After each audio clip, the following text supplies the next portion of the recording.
Let's today talk about unique procedure called as a partial knee replacement.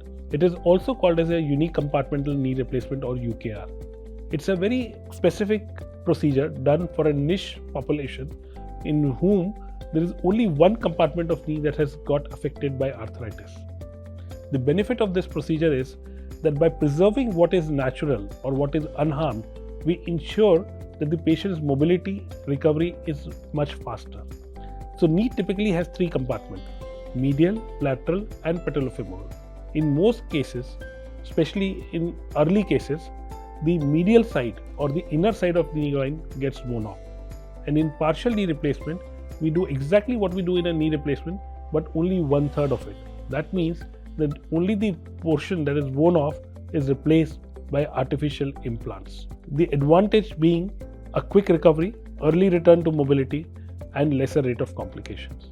However, it's not for everyone, and the doctor must make that decision based on your clinical symptoms, your x-rays, and your wish list on what you expect from the surgery.